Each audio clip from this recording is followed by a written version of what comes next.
pour te montrer un peu le genre de style, un peu entre Dragon Ball et One Piece, quoi. C'est clair? Je sais pas si tu connais un peu. Si, je vois bien cet univers. Et là, à la fin, je vais marquer permis de conduire. C'est l'évolution. Ok, vas-y. Ok, donc du coup, on passe à notre petit tableau. La distance d'arrêt. La distance d'arrêt, bien sûr. Et pas la distance de freinage. Exactement. Il y a une différence. Distance de freinage égale temps d'arrêt. Distance d'arrêt, pardon. Pas temps d'arrêt. Donc, sur notre distance d'arrêt, on prenait l'exemple, tout simplement, si je roule à 50 km/h, je prends le chiffre des dizaines qui est 5, que je multiplie par lui-même au carré.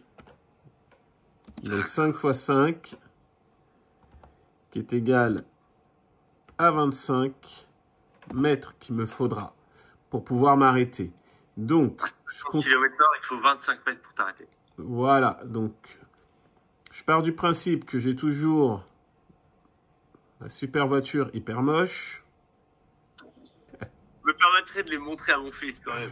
Ah, il doit sûrement mieux dessiner que moi. Tu peux. Un petit peu mieux, mais ça va. Au moins, c'est bien moche, on mémorise. Donc, notre voiture qui roule à 50 km/h. Au moment où, par exemple, je dis une bêtise, mais elle voit un ballon qui commence à rouler sur un passage piéton. Qui dit passage piéton dit peut-être des enfants qui vont courir pour le récupérer. Donc, au moment où c'est perçu, donc à 50 km/h, hop,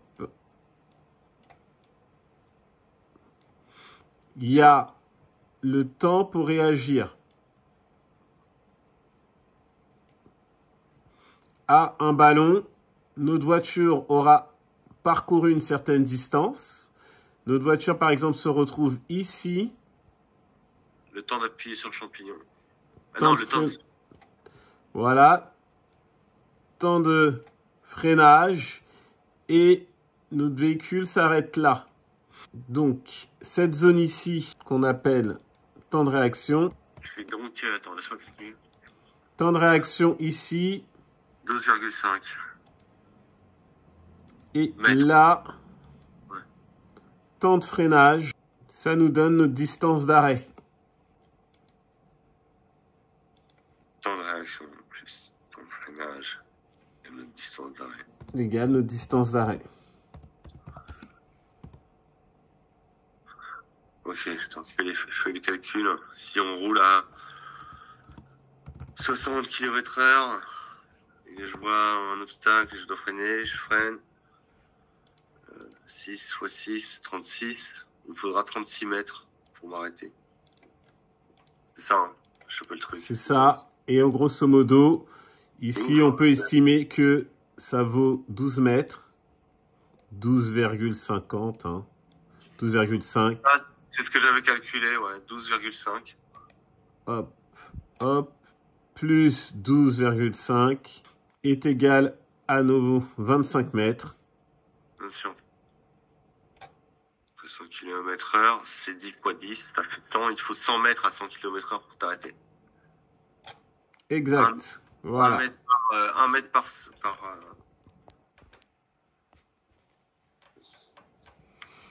Donc, grosso modo, on peut l'assimiler à ça.